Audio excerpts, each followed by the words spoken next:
Well, I want to thank you very much, Lee. You've been there from the beginning with us, Lee, and we appreciate it. Nobody can sing that song like Lee Greenwood. Thank you very much, Lee, very much for being here.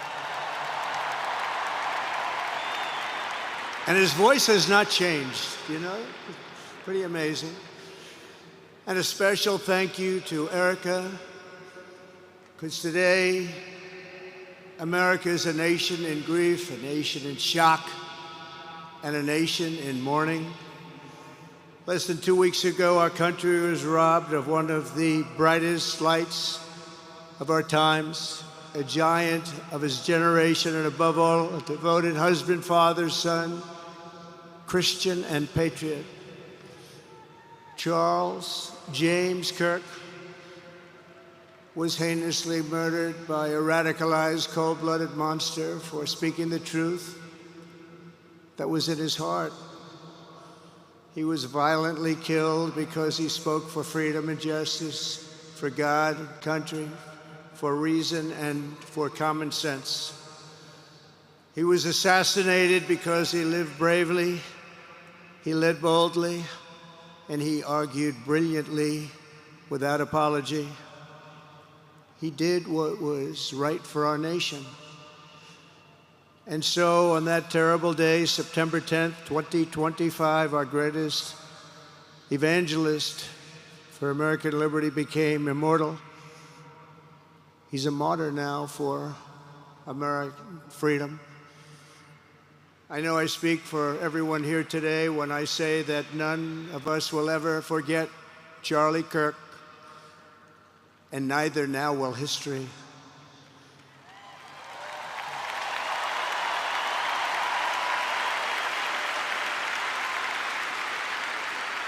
Because while Charlie has been reunited with his Creator in heaven, his voice on earth will echo through the generations, and his name will live forever in the eternal chronicle of America's greatest patriots. He will live forever. To Charlie's incredible and beautiful widow, Erica, we know the weight of this monumental loss is almost unbearable. But even in the midst of heartache and pain too great to even fathom, you have somehow found the strength and deep faith to be a comfort to millions and millions of people. And thank you very much, Erica. Thank you very much.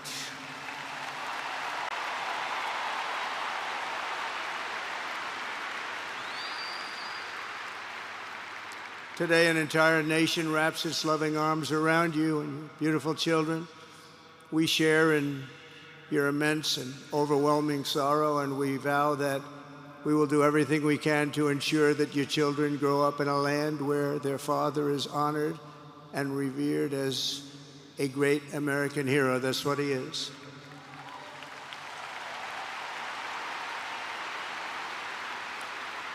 To Charlie's parents who lost their beloved son, and to the entire Kirk family, we know that no words can ever be enough to fill the void he leaves behind. That's a void that just can't be filled. But I hope the extraordinary outpouring of emotion over these past 11 days has comforted you with the knowledge that your son brought more good and love into this world in his 31 short years than most people, even very, very successful people, can bring in a lifetime.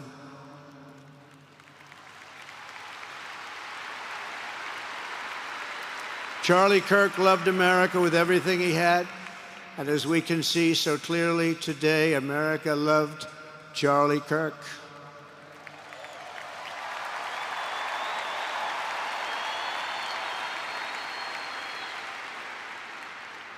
And he could always draw a big crowd. Look at this today. Look at what's gone on. This is a big crowd.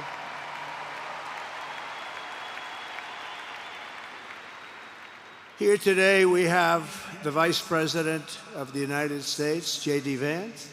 We have the Speaker of the U.S. House of Representatives, Mike Johnson. We have countless members of the United States Senate, and I'm sorry I'm not going to introduce you, but I'll be up here. They're all over the place. and likewise the House of Representatives. They're all over this big stadium. This is not an arena, this is a stadium.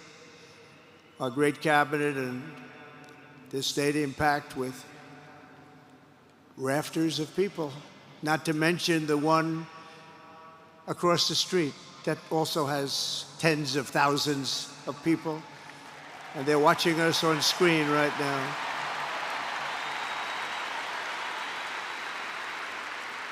And I'm sorry we couldn't get you in.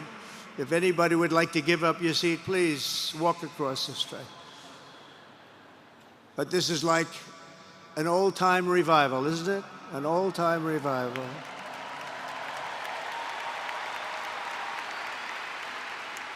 For millions of Americans, especially young people, it is agonizing and unthinkable to say goodbye to a patriot whose heart still had so much to give. It's so much.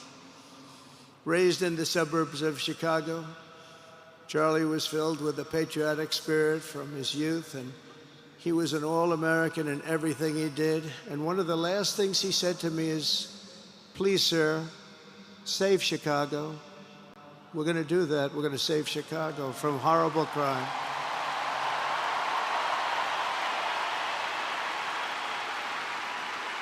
In high school, he was the quarterback of the football team and the captain of the basketball team. He was a good athlete. A lot of people don't know that about Charlie. He was an Eagle Scout who spent his school lunch breaks listening to another champion for liberty, somebody that he greatly admired, Rush Limbaugh.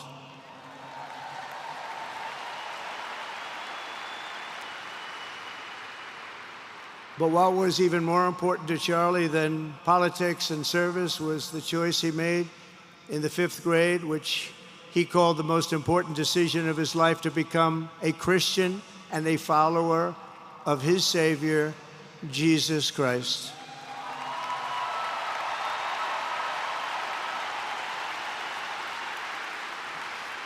Inspired by faith and his love of freedom, Charlie did something remarkable when he was just 18 years old.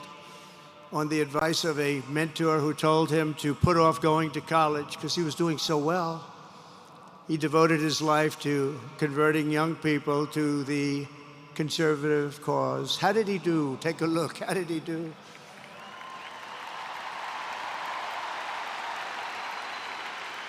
In 2012, 2 days after graduating high school, and with just $1,800 in his pocket, the young man from Illinois, who no one had ever heard of, started an organization whose grand ambitions were captured in its name, Turning Point USA. Great name.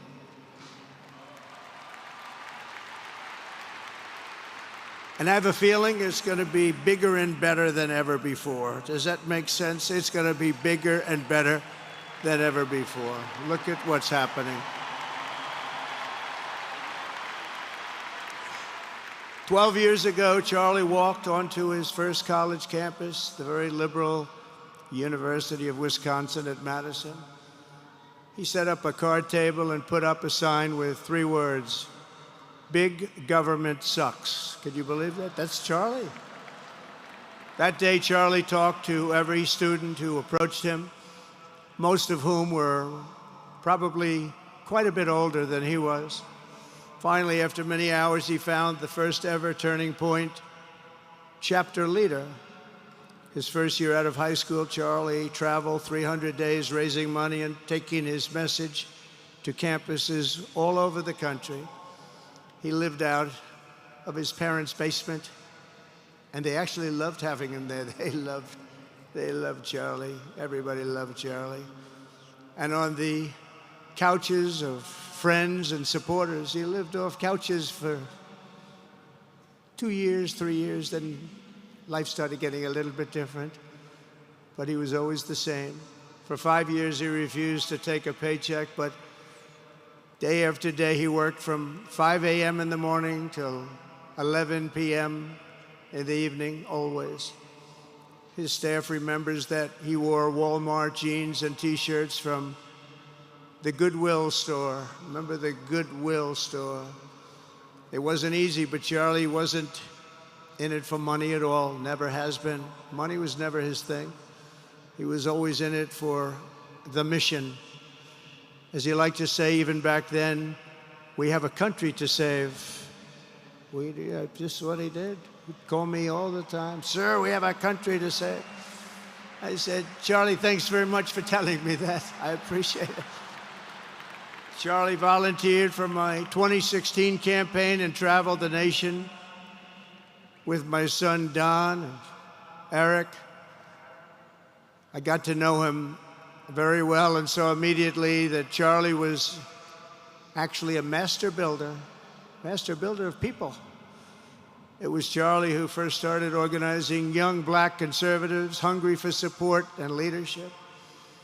It was Charlie who stood up for persecuted Christians and Jews on college campuses. It was Charlie who helped bring online censorship, free speech, and cancel culture to the fore of our political debate. He was right up there with me. It was Charlie who helped unite MAGA, and you know what M-A-H-A is? That's right, Make America Healthy Again. And tomorrow we're going to have one of the biggest announcements, really medically, I think, in the history of our country. We're going to be doing it with Bobby and Oz and all of the professionals. I think you're going to find it to be amazing. I think we found an answer to autism. How about that? Autism. Tomorrow, we're going to be talking in the Oval Office in the White House about autism, how it happens, so we won't let it happen anymore, and how to get at least somewhat better when you have it, so that parents can help their child, their beautiful child. That's a big one. I've been bugging everybody over there, get the answer to that.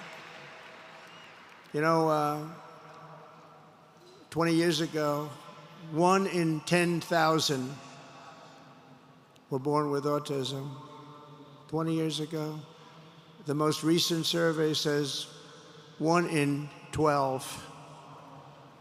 How bad is that? That's for young boys, baby boys, but also girls, a little bit better. It's about 1 in 20. But we can't, because obviously there was something really wrong, and we think we know what that is. It's going to be, I think it's going to be one of the most important news conferences I'll ever have, and I look so forward to it.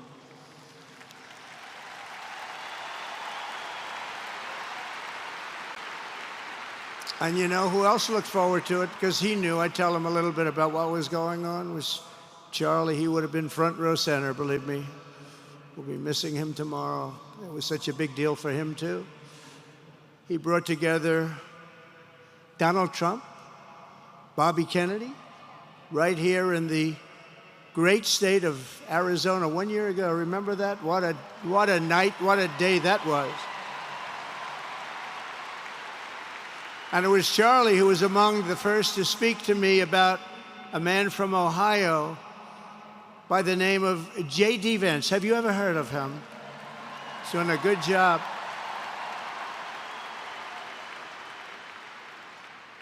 But Charlie would often call me, sometimes the night before a big event, the other side of the country.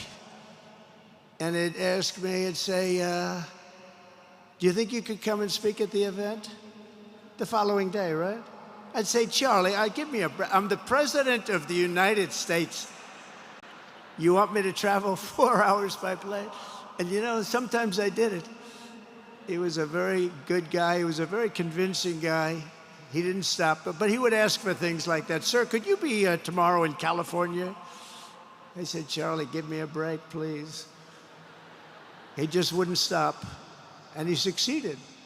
But I almost always went because you never wanted to let Charlie down. He worked so hard, you just didn't want to let him down. I felt guilty.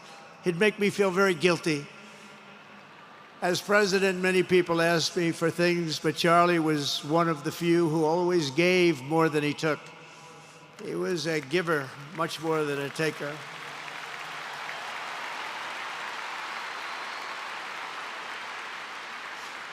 And no matter how big Charlie became, no one was too small for him to notice. He was good to everybody, didn't matter. Several years ago, a fourth grader asked Charlie to appear on his podcast, which was probably only watched by the parents of that fourth grader. And Charlie, who was actually pretty hot at the time, to be honest, he agreed, and the boy asked for advice. Charlie replied, the left, I call it the radical left. I call it sometimes the radical left lunatics. But Charlie didn't say that, he called it the left. He was probably right, but I can't help it. I can't help it. So he said the left, radical left lunatics, may have all the money in the world, but they can never outwork me. I will wake up as early as I need to, about himself. I will stay up as late as I need to, and I will never stop fighting for our country. And he did this until his dying breath. That's what he was doing. That's what he was doing. Think of it. Wow. What a horrible moment. I was in the Oval Office when I heard they came in, and it was like a surreal experience, a terrible, terrible. I had some very big people in the Oval Office, and I was in the midst of a very important conversation for our country, big people, the biggest. And I said, you have to leave now. When they told me that, they told me in front of a group of very powerful people. I said, you have to leave now, right now, please. Right now, you have to leave, go. By his own determination and skill, Charlie Kirk built Turning Point from his humble beginnings, the beginnings that nobody believed could ever end up something like this, into a great movement and a juggernaut of American politics. And you know, we have a massive stadium loaded up with people, but he got tremendous crowds before he had this kind of horrible news and before we had to hear what happened so terribly. He delivered more than 250 speeches a year at over 200 colleges and universities, and that was at a time when it was not really vogue to go to colleges and universities if you were a conservative. It really took great courage. And we used to talk, and I said, you know, I think they're much more conservative than we know, and he agreed, but it just wasn't something that was happening because the radical left would do very bad things, very dangerous things. But Charlie set up chapters on 2,200 campuses and spoke at more than 1,000 churches. He launched a podcast and radio show that grew to an audience of 1 million Americans a day, one of the bigger shows on radio. And Charlie didn't just bring young people into the movement. All of a sudden, it started to grow by leaps and bounds. By 2024, we won more young people than any Republican candidate in the history of our country, including, for the first time, a majority of males under 30. Can you believe it? Remember when Republican presidential candidates would get 4%? No, we did unbelievably with young people. And he was a big, big factor. Unbelievable. But he made me work for it. Sir, you have to make a speech here, you have to make a speech there. But we did it, and we won, and our country is doing unbelievably well now. We had a country that was dead 1 year ago, and now we have the hottest country anywhere in the world. And Charlie helped us make it that. One of the great people. But through it all, the core of Charlie's message and his basic method never changed. It never really changed. He stayed the same person also.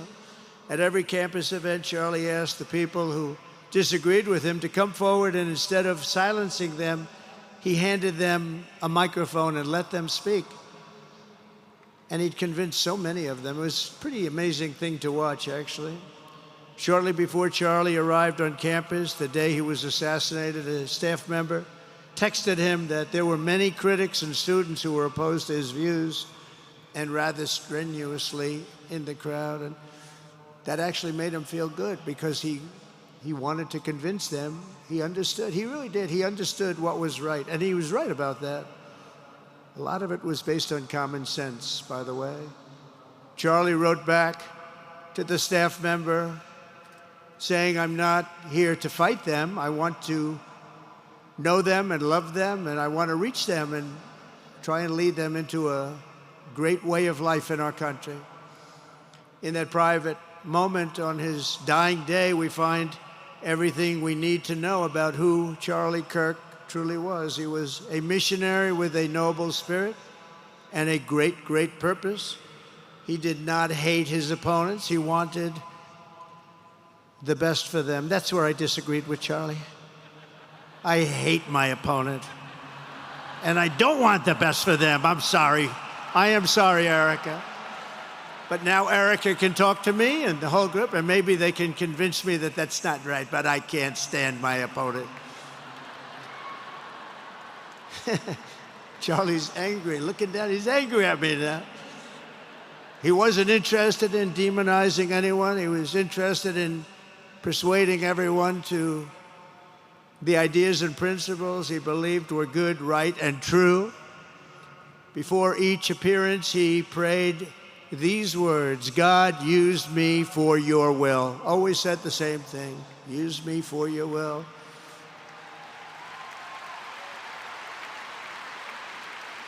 And that is exactly what God did. When you think, that's exactly what he did. The more success Charlie had, and he was getting more and more successful, the more dangerous his mission became.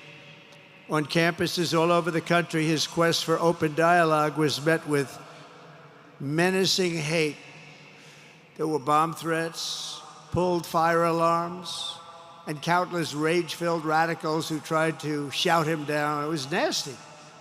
I used to say, "Charlie, this is nasty stuff you're doing." At one event, police had to build barricades to protect students from an angry mob of thugs. Many of these people, by the way, are paid a lot of money to do this. They're agitators. They're paid agitators. Remember that. When you see they all have the same beautifully printed sign, every sign is identical, comes out of a top-level print shop. That's not the signs that are made in somebody's basement. Those are paid for by very bad people, and hopefully we're going to be finding out through the DOJ who those people are.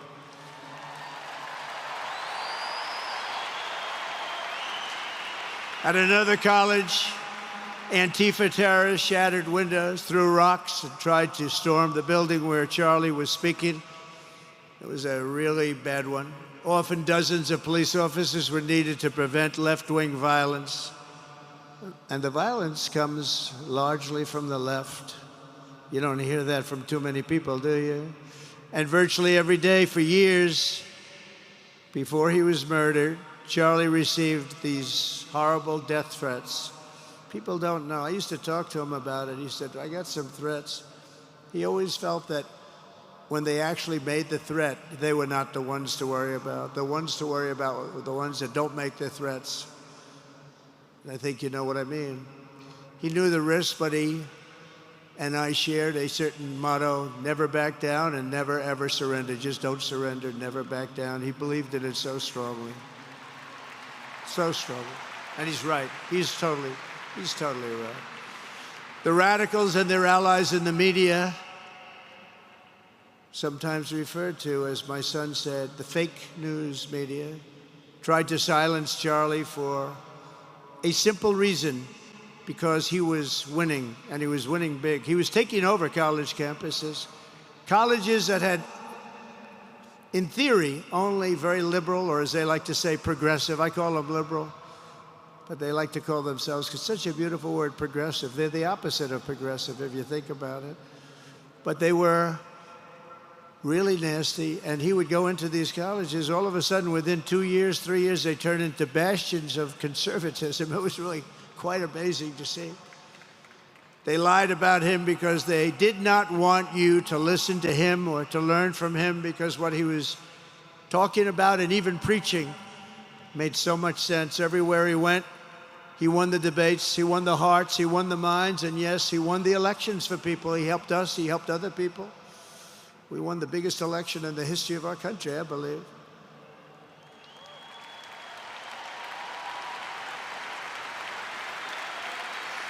Charlie Kirk was without a doubt among the most influential figures in the most important election in the history of our country. The election of, oh, that beautiful day, November 5th, 2024. Do you remember that day? It was 9 months ago. What a day that was. I mean, we had a pretty good day in the first one.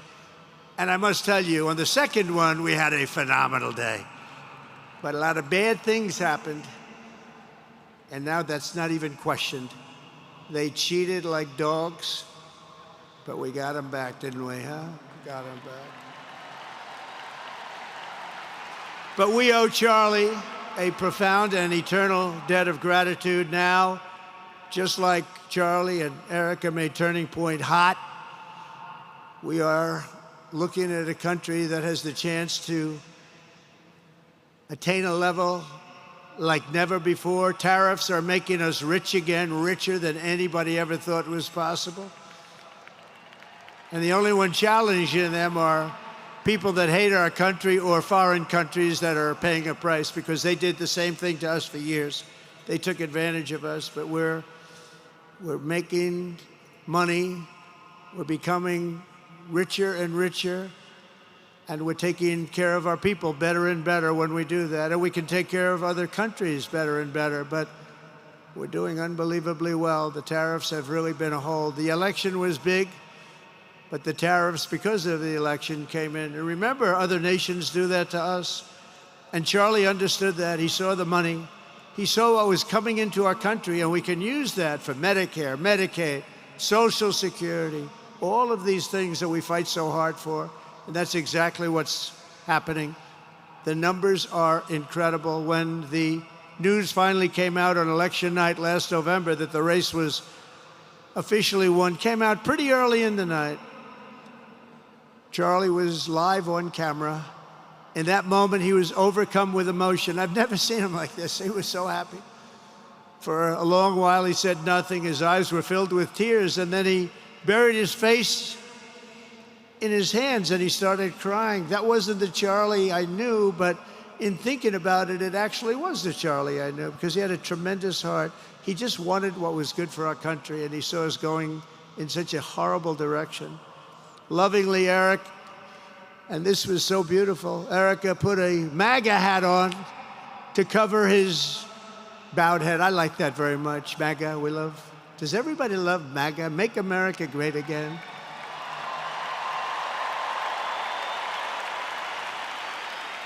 When Joe Biden used to get up, remember the speeches? We will stop MAGA. We will stop MAGA. You know, he could barely get the words out. We will stop. I said, can somebody inform him the MAGA means Make America Great Again? How do you say you're going to stop it? And Charlie understood that. When Charlie finally looked up and spoke, he smiled through the watery eyes and simply said, I am humbled by God's grace. That was his statement that night. I was watching him.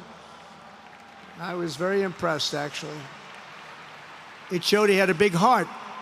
Every single American should take a long, hard look at the twisted soul and dark spirit of anyone who would want to kill a young man as good as Charlie. To kill anybody, but to kill a man like this, he didn't deserve this.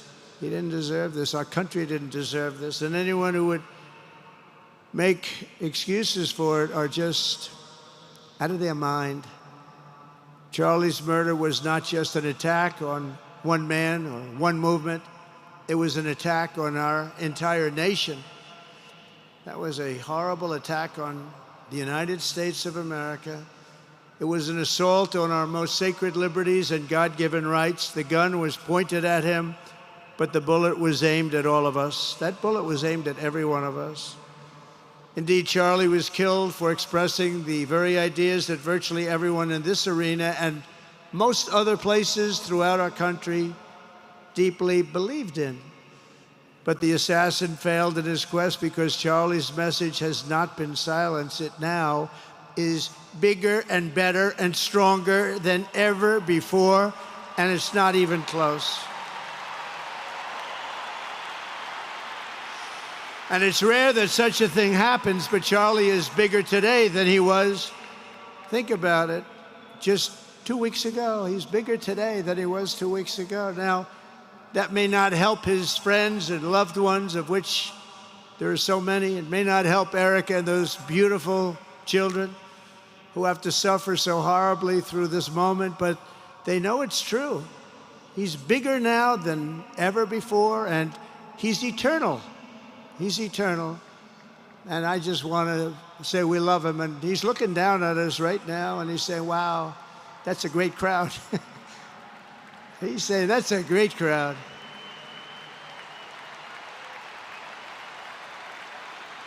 And it's a great crowd of patriots.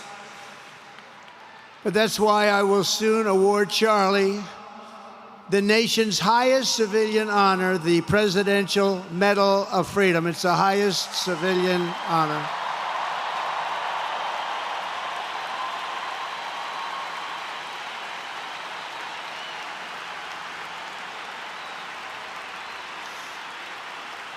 And we will do the ceremony at our beautiful White House in a very safe Washington, D.C., a place that Charlie truly revered. You know, we stopped the crime in Washington, took 12 days. Now you can go to restaurants, you can walk down the middle of the street with your wife. You can have your wife walk alone down the middle of the street. She's going to be in good shape. What a difference. What a difference good management really makes. But it's, I'm so proud of that, Washington, D.C. You know, it was one of the worst in the nation, in the world. And now it's considered a very safe city. And it's also, I passed it yesterday, I went through it, and the lawns are good. It's like a different place. It's like the tents are gone, the threats are gone, the gangs aren't there. We got rid of, you know, we took out 1,500 career criminals, 1,500. If you have 3 career criminals, that can make a big difference. But I'm so proud of Washington, D.C., and now we're going into Memphis, and we'll get that one straightened out fast. And then we're going into some others, but we're going to go to Chicago, and we're going to have Charlie very much in mind when we go into Chicago, and we'll get that one straightened out. You have an incompetent governor who, he thinks it's okay when 11 people get murdered over the weekend. He thinks you don't have any crime when 11 people get murdered and 28 people get shot. He says he's got crime. No, they don't have it under control, but we'll have it under control very quickly. So we're going to be doing that. And Charlie loved what we were doing. He was so proud of what happened. He was there to see it. He's so proud of what happened in Washington, D.C. As you know, the depraved assassin who planned and executed Charlie's killing has been arrested and charged with capital murder. God willing, he will receive the full and ultimate punishment for his horrific crime. It's a terrible thing. Because you can't let that happen. You can't let that happen. Can't let it happen to a country. The Department of Justice is also investigating networks of radical left maniacs who fund, organize, fuel, and perpetrate political violence. And we think we know who many of them are. But law enforcement can only be the beginning of our response to Charlie's murder. Over the last 11 days, we have heard stories of commentators, influencers, and others in our society who greeted his assassination with sick approval, excuses, or even jubilation. You've heard that. So have I. Couldn't believe it. Some of the very same people who spent the last 8 years trying to sit in moral judgment of anyone who disagreed with them about politics suddenly started cheering for a murder. Incredible. You know the names. They're major losers, by the way. That will be proven out in a short period of time.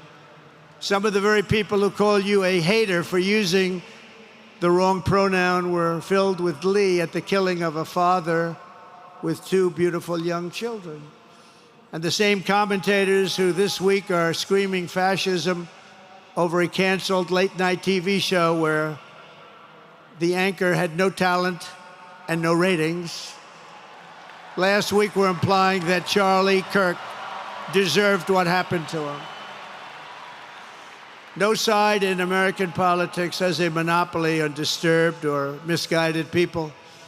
But there's one part of our political community which believes they have a monopoly on truth, goodness, and virtue, and concludes they have also a monopoly on power, thought, and speech. Well, that's not happening anymore. We've turned that corner very quickly. Tragically, atrocities of this kind, and kind that we saw in Utah, of all places, are the eventual consequence of that kind of thinking.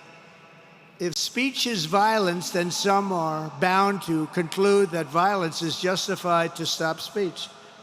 And we're not going to let that be justified. The tradition of reason and open debate that Charlie practiced is not a pillar of our democracy. In many ways, it's the basis of our entire society. It's the right and inheritance of every free American, the greatest legacy of the Enlightenment, and among the most treasured achievements of civilization. We will defend it at all costs, and we will carry forward the torch of liberty that Charlie Kirk held so proud and so high. He was so proud, and he did hold that torch high. We will never, ever let it fail. We will never let it fail. But we're going to raise it higher than ever before. It's going to be raised, and this is the beginning. Perhaps it should be no surprise that Charlie, who spent his life speaking with the critics of these traditions, ultimately became convinced that we needed not just a political realignment, but also a spiritual reawakening. We did. And we have to bring back religion to America, because without borders, law and order, and religion, you really don't have a country anymore. We want religion brought back to America. We want to bring God back into our beautiful USA like never before. We want God back.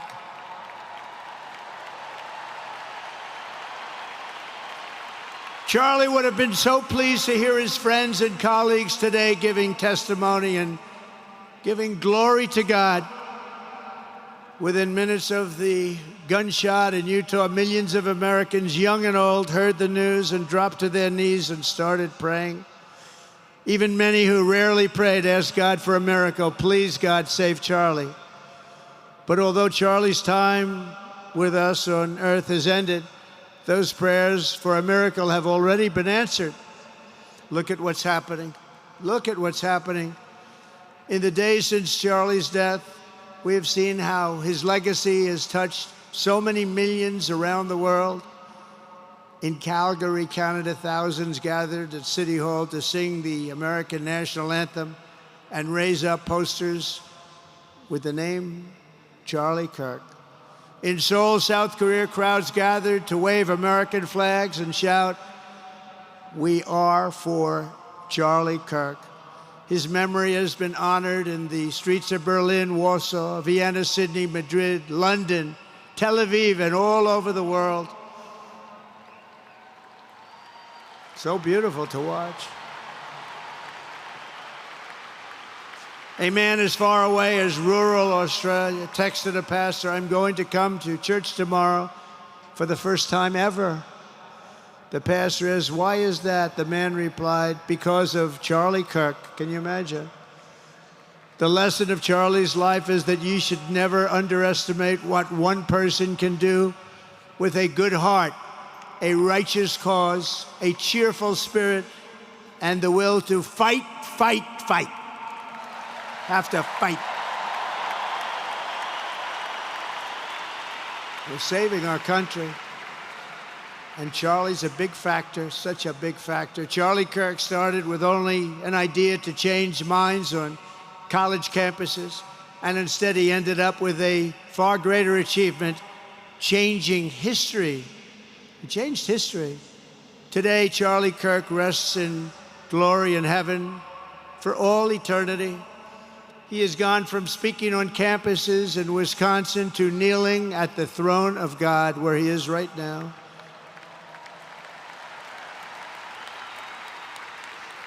We grieve for the friend and leader that we have lost, but we go forward strengthened by his faith and bolstered by his courage and inspired by his example to defend the country he lived for the freedoms he died for, and the values in which he so deeply believed. He believed in values that we should all believe in. Charlie created something very special. It's called Turning Point USA. And under the leadership and love of Erica, it will become bigger and better and stronger than ever before.